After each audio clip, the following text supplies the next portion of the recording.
మహాతేజోమూర్తులైనటువంటి ఆ రామలక్ష్మణులు పంపా సరోవర తీరంలో నడుస్తుంటే అక్కడ ఉన్నటువంటి అనేకమైనటువంటి వానరములు, మృగములు, సింహములు ఇవన్నీ కూడా వాళ్ళ తేజస్సుని చూసి భీతి చెందినవై పరుగులు పెట్టి పారిపోతున్నాయి. అలా పరుగులు పెట్టి పారిపోతున్న సమయంలోనే ఋష్యపూక పర్వత శిఖరము మీద సుగ్రీవుడు కూర్చున్నాడు. ఆయన చుట్టూ నలుగురు అమాత్యులు అంటే మంత్రులు కూర్చుని ఉన్నారు. అంటే ఆ సుగ్రీవుడు ఆ శిఖరం మీద కూర్చుని ఉన్నటువంటి వాడు మిగిలినటువంటి వానరములన్నీ కదిలిపోయి మృగాలన్నీ పారిపోతుంటే ఆయన కూడా ఎందుకు ఇలా పారిపోతున్నాయని ఇలా చూశాడు. రామలక్ష్మణులు అలా వెళ్ళిపోతూ కనబడ్డారు. వాళ్ళ తేజస్సు అంతా చూశాడు. శంకితో వెంటనే ఆయనకి శంక వచ్చింది. శంక వచ్చింది అంటే మీరు గుర్తుపెట్టుకోండి, 30 వంతు చచ్చిపోయాడు అని గుర్తు. ఈ శంక కానీ ఎవరికైనా పట్టుకుందో వాడు సగం చచ్చిపోతాడు అంతే. 30 వంతే చచ్చిపోతాడు, 1/4 వంతే బతుకుంటాడు, ఇంకా ఊపిరి వలన బతుకుంటాడు అంతే. కాబట్టి ఇప్పుడు సుగ్రీవుడికి శంక కలిగింది. శంక అంటే ఏమిటి అనుమానం? వీళ్ళు నన్ను చంపడానికి వచ్చారేమో అని అనుమానం వచ్చింది. అది మహర్షి యొక్క హృదయం. ఈ అనుమానం రాగానే ఉద్విగ్న హృదయ ఉద్విగ్నత కలిగింది హృదయంలో. అంటే తత్తరపాటు కలిగింది. ఒక్కసారి భయం వేసేసింది. ఇప్పుడు వాళ్ళు చంపేస్తారు కాబట్టి వాళ్ళు తననే వెతుకుతున్నారు. కాబట్టి తను వెంటనే ఏం చేయాలంటే వాళ్ళకంటే పడకూడదు, పారిపోవాలి. అక్కడ కూర్చోకుండా వెంటనే లేచి ఒక్క గంతు గింతి ఇంకో శిఖరం మీదకి ఎగిరిపోయాడు. ఎప్పుడైతే ఈయన ఎగిరిపోయాడో రాజుగారే ఎగిరిపోయాడంటే ఏదో ప్రమాదం వచ్చేసిందని మిగిలిన వాళ్ళు నలుగురు ఎగిరిపోయారు. అందరూ తలప దిక్కు ఎగిరిపోయారు. ఎగిరిపోయి వీళ్ళు ఎగిరిపోయిన వాడు ఇక్కడి నుంచి ఎగిరిపోయాడు కూర్చుంటాడంటే అమ్మో వాళ్ళ నలుగురు దూరంగా కూడా వెళ్ళిపోయారు. బాబోయ్ వీళ్ళు కానీ ఇటు వచ్చేస్తారేమో మళ్ళీ ఇటు నుంచి ఇంకో చోటుకు దూకేశాడు. వీళ్ళే సామాన్యమైన బలం ఉన్న వాళ్ళు కాదు సుగ్రీవాదులు. వీళ్ళు ఇలా గెంతుతుంటే సింహాల వంటి మృగాలు కూడా భయపడిపోయి విపరీతమైన వేగంతో అవి పారిపోతాయి ఆ శిఖరాల మీద. ఒక్కసారి అంతా కూడా ఎలా ఉందంటే ప్రశాంతమైనటువంటి సరస్సులో చెయ్యి పెట్టి తిప్పితే ఎలా ఉంటుందో అలా అతలాపతలం అయిపోయింది. ఆయన మళ్ళీ ఏం చేశాడంటే నలుగురు మంత్రుల్ని దగ్గరికి పిలిచాడు. పిలిచి కూర్చున్నాడు. ఈ మిత్రత్వంతో ఎవరినో తీసుకొచ్చాడు నన్ను చంపమని. అదిగో వాళ్ళే వెతుకుతున్నారు, ఇలా వెడుతున్నారు. అది ఆయన అనుమానం. కాబట్టి ప్రచరంతా విహాగతౌ వాళ్ళు వస్తున్నారు. అటువంటి సుగ్రీవుడు, అటువంటి వాలి నన్ను మృత్యుపాలు చేస్తాడేమో. వెంటనే నలుగురు మంత్రులలో మాట్లాడినటువంటి వాళ్ళు ఎవరూ లేరు. సుగ్రీవుడు రాజు, హనుమ, జాంబవంతుడు, మైందుడు, ద్వివిధుడు, ఈ నలుగురు ఆయన్ని సేవించేటటువంటి సచివుడు. ఇందులో హనుమ మాత్రం వెంటనే మాట్లాడారు. రాలేరని తెలిసి కూడా నువ్వు ఎందుకు ఇంత భయపడిపోతుంటావు? ఎవరో వచ్చారు, వాళ్ళు నిన్ను చంపడానికి వచ్చారనుకుంటావేంటి? అనుకుని అలా భయపడుతుంటావేంటి? నువ్వు ఇలా పరిగెత్తకూడదు. నువ్వు ఇక్కడికి రాడు వాలి అనుచరులు రాడు. ఆ వచ్చిన వాళ్ళు ఎందుకు వచ్చారో మనకి తెలియదు. అసలు తెలియకుండా వారే పంపారని ఎలా అనుకుంటున్నావు? అనుకుని ఇలా గెంతులు ఎందుకు వేస్తున్నావు నువ్వు? అలా గంతులు వేయకూడదు, తప్పు. వీళ్ళని చూస్తే దేవతల్లా ఉన్నారు. అసలు ఆ చేతులు చూసావా? ఎంతంత పొడుగైన చేతిలో అజానబాహుం అరవింద దళాయతాక్షం. ఆ మూర్తిని చూసావా? ఎంతంత పొడుగున్నారో ఒక్కొక్కళ్ళు. ఆ చేతుల్లో ధనస్సు చూసావా? వాళ్ళు పట్టుకున్నటువంటి ఆ తూణీరములలో ఏదో ఆ కోరలతో బుసలు కొడుతున్న పాముల్లో ఉన్నాయి ఆ బాణాలు. అటువంటి వాళ్ళని చూస్తే ఏటవు సరస్వతోపావు. అటువంటి వాళ్ళని చూస్తే ఎవరికి భయం అయ్యేదయా? అందుకని భయం వేస్తోంది. హనుమ వంక చూసి అన్నారు అంటే మంత్రి మీద ఉన్న నమ్మకం.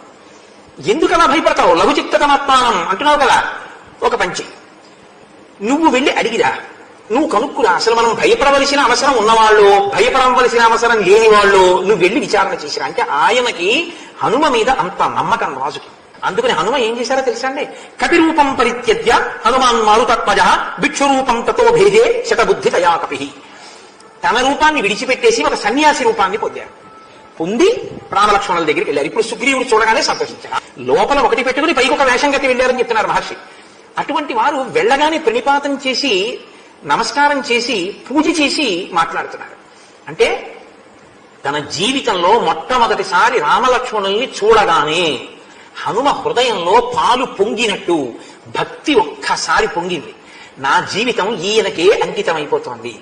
ఈయనే నా ఆరాధ్య దైవం.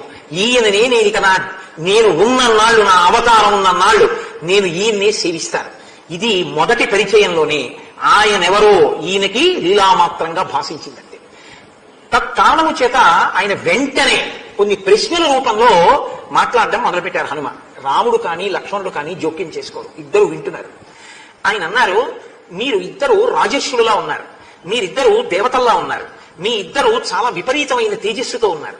మీరు నడిచి వస్తుంటే మృగాలన్నీ భయపడిపోతున్నాయి, మీరు నడిచి వస్తుంటే వానరములన్నీ భయపడిపోతున్నాయి, మీరు జటావల్కములు ధరించారు, ఈ పంపానది తీరం అంతా మీరు నడిచి వస్తుంటే శోభిల్లుతోంది, కానీ మీరు నిట్టూర్పులు విడుస్తున్నారు. మీరు ఈ చెట్ల వంక పదే పదే చూస్తున్నారు, ఈ పర్వతముల వంక చూస్తున్నారు. మీ నడక చూస్తే సింహంలా ఉంది, మీ యొక్క పరాక్రమం చూస్తే వృషభంలా ఉంది. మీరు చాలా విశాలమైనటువంటి వక్షస్థలంతో ఉన్నారు. ఇంద్రధనస్సులు లాంటి ధనస్సులు పట్టుకున్నారు, అక్షయబాణ తూడీరములు పట్టుకున్నారు. పాములు బుస కొడితే ఎలా ఉంటాయో మీ బాణములు చూస్తే అంత పదునుగా, పాముల యొక్క తీక్షణత ఎలా ఉంటుందో అలా ఉన్నాయి. ఏనుగు తొండాలు ఎలా ఉంటాయో అలా మీ చేతులంత పొడుగ్గా ఉన్నాయి. ఏనుగు యొక్క తొండాలు గుండ్రంగా బలిసి ఎలా ఉంటాయో మీ భుజాలు అలా ఉన్నాయి.